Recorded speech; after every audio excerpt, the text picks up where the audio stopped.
20 hours a week is plenty time for people to do their job efficiently and effectively. I was in manufacturing and I was among some of the hardest working people that I have ever seen. And what I realized is that if you push a person for 10 hours or 8 hours, they're going to be working at about 25% capacity. Now, if you do not believe me, try sprinting for 8 hours straight. It is practically impossible. Now, let's say you have to move 1,000 pounds of material 1 mile and you have 10 hours to do it. Are you going to do it all in 1 hour, or are you going to spend the whole 8 hours doing it?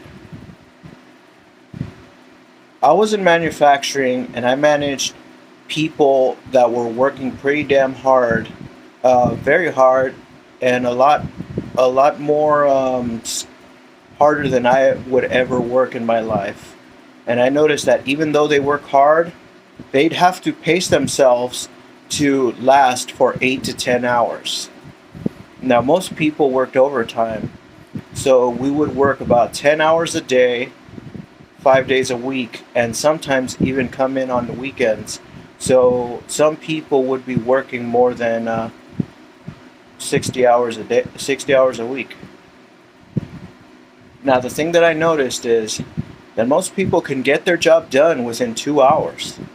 But if you're going to have someone working for you for a full 8 hours, they're gonna give you 2 hours of work, 2 hours of good hustle work. They're going to give you that in 8 hours. So it's just watered down labor. There's no person that can sprint and work hard for 8 hours straight. Before, when I used to work and I used to labor, I used to go hard from the beginning, and then I would get tired within 2 hours, and I would realize, why the hell am I getting so tired after 2 hours, and these people are working 8 hours and they're not even sweating? I soon started to realize that people that work 8 to 10 hours a day are pacing themselves so that they can last 8 to 10 hours, and they are not working at an incredibly fast speed. What I used to do when I was young was I used to work really fast and hard for the first 2 hours and then be tired for the remaining 6 hours, not realizing that I had to pace myself. Since there was no one to teach me how to work, I always thought that you'd have to give an honest 8 hours, very fast paced work. And I always wanted to be very good at working. But what I didn't realize was that a person that is working 8 to 10 hours a day is only wasting about 25% of their energy. And that's the most you will get from a person if you hire them for 10 hours a day.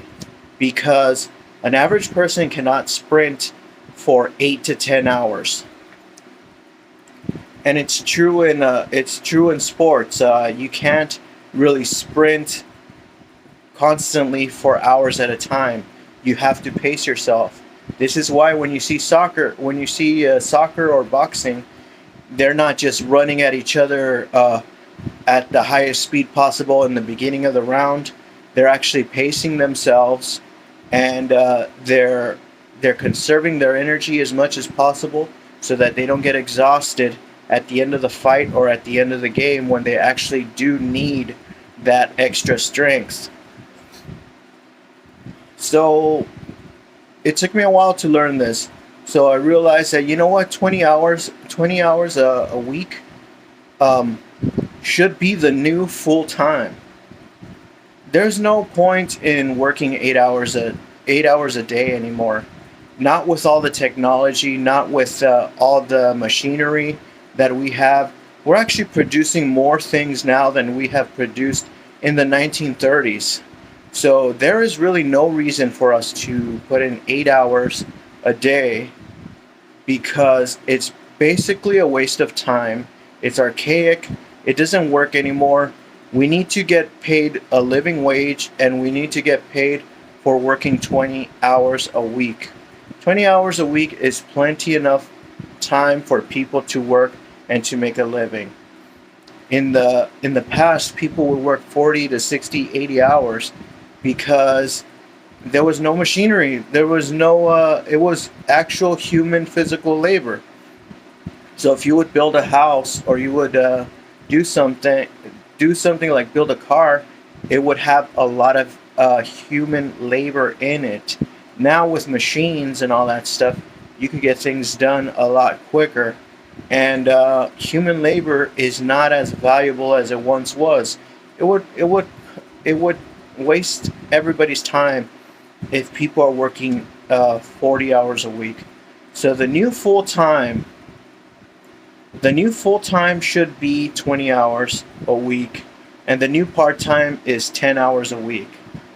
And that's plenty of time, believe me, for people to give you 100% of their labor. Now that you're working people 4 hours a day, they can give you about 50% labor, and you will not be losing anything.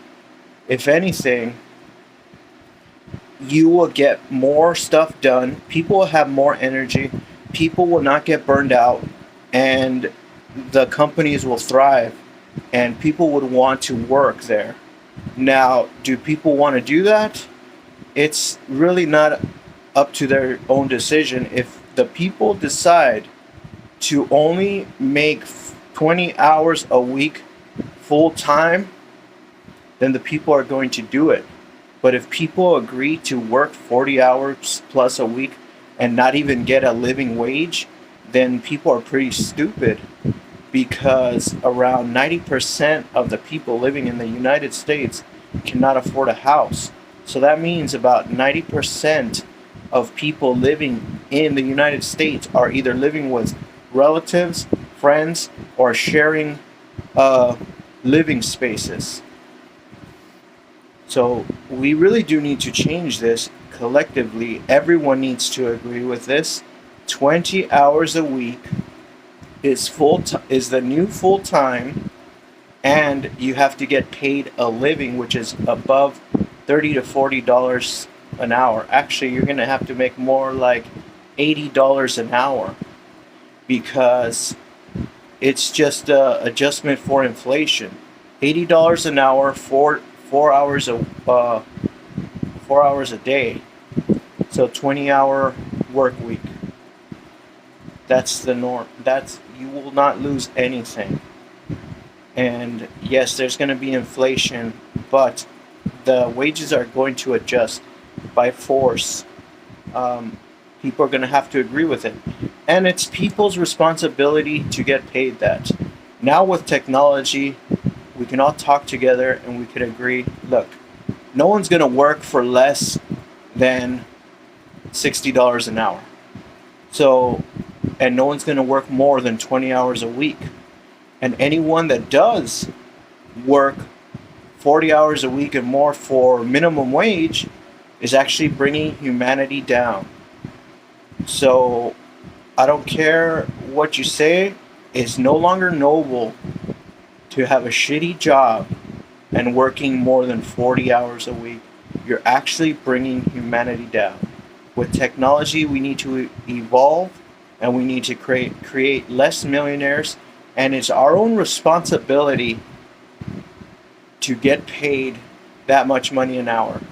And if they don't want to pay us $60 an hour to work 4 hours a day, then they can do the job themselves.